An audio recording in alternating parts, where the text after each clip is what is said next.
और बात करते हैं पसमानदा मुसलमानों की, जिनको लेकर सियासी खींचतान तेज होती जा रही है। पिछले कुछ दिनों से भाजपा पसमानदा मुसलमानों को जोड़ने के लिए अभियान चला रही है। कई जिलों में सम्मेलन कराए गए तो कई जिलों में अभी सम्मेलन होने बाकी है, लेकिन भाजपा का यह सम्मेलन मायावती को चुभ रहा है। मायावती ने आज 3 ट्वीट किए और हर ट्वीट में भाजपा पर निशाना था।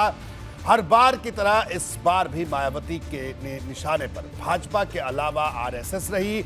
बसपा सुप्रीमो ने एक बार फिर भाजपा की नीयत, नीति और ट्रैक रिकॉर्ड पर सवाल उठाए।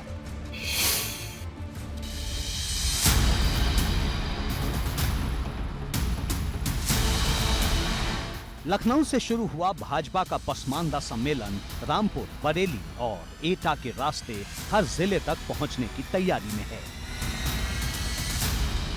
भाजपा की ये ललकार नहीं है और लक्ष्य बिल्कुल सीधा। दरअसल नगर निकाय चुनाव में भाजपा मुस्लिम प्लान का लिटमस टेस्ट करने जा रही है, जिसकी बड़ी तस्वीर लोकसभा चुनाव में नजर आएगी। लेकिन भाजपा के इस कार्यक्रम पर बातें कम, विवाद ज्यादा है। कभी समाजवादी पार्टी इस तरह के सम्मेलन पर सवाल उठाती है तो कभी बहुजन समाज पार्टी चुभता हुआ हमला करती है।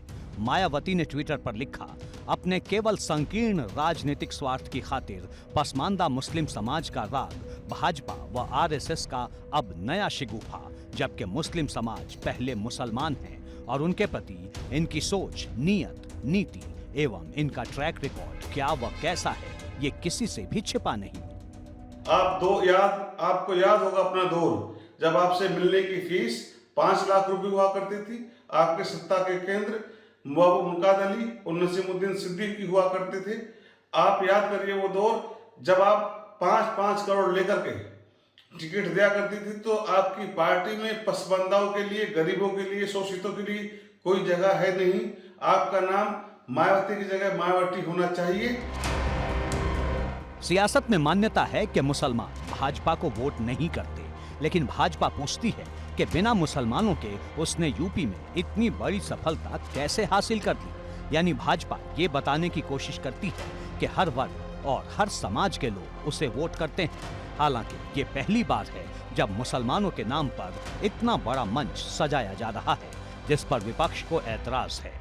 मायावती ने ट्विटर पर लिखा, भाजपा की मुस्लिम समाज के प्रति नेगेटिव सोच का परिणाम है कि इनकी सरकार में भी ये लगभग उतने ही गरीब, पिछड़े, त्रस्त और जान माल मजहब के मामलों में असुरक्षित हैं जितने वे कांग्रेसी राज में थे।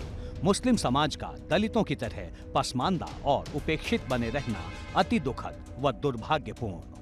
पिछड़े वर्ग के अगर मुसलमानों को, जिनको जरूरत की चीज़ें उपलब्ध होनी चाहिए, अगर उनको जोड़ करके, जागरूक करके, उनको शिक्षा के सवाल पर, उनको रोजगार के सवाल पर, उनको आगे बढ़ाने का काम अगर भारतीय जनता पार्टी की सरकार कर रही है तो उनको क्या परेशानी? वो तो 4-4 बार मुख्यमंत्री रही, वो तो उत्तर प्रदेश में नहीं किया काम ये। तो जब मौका आपको मिला आपने किया नहीं, तो अगर कोई कर रहा है तो आपको इसमें क्या कमेंट करने की ज़रूरत? लेकिन उनका मन है, कर रही है, उसी की वजह से जो समझ नहीं पा रहे हैं, इसलिए उत्तर प्रदेश में केवल 1 सीट रह गई है। दरअसल मुसलमानों को लेकर सबकी अपनी अपनी सियासत है। मायावती का निशाना भाजपा पर नहीं बल्कि पसमानदा वोटर पर है, जिसे वो अपने साथ जोड़ने का खाका तैयार कर रही हैं। क्योंकि कभी इमरान मसूद को पार्टी में शामिल करवाया जाता है तो कभी गुड्डू जमाली के जरिए सपा तक चुभने वाला संदेश पहुंचाया जाता है। यानी मायावती नहीं चाहती कि उनके प्लान में कोई दूसरी पार्टी रुकावट पैदा करे। उन्होंने एक और ट्वीट में लिखा, बसपा की यूपी में 4 बार रही सरकार में सर्व समाज के हित, कल्याण और सुरक्षा सम्मान के साथ साथ हमेशा उपेक्षित रहे दलित, पिछड़ा और अकलियत समाज के लोगों के जान माल मजहब आदि की सुरक्षा तथा न्याय की गारंटी यहाँ पहली बार कानून द्वारा कानून का राज स्थापित करके सुनिश्चित की गई।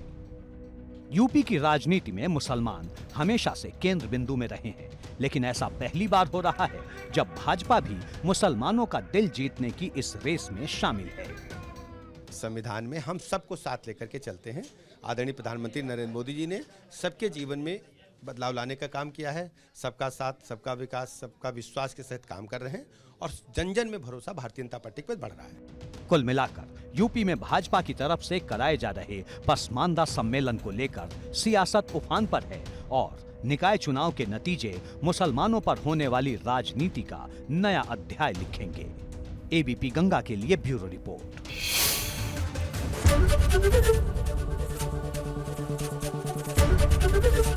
एबीपी गंगा, खबर आपकी, जुबान आपकी।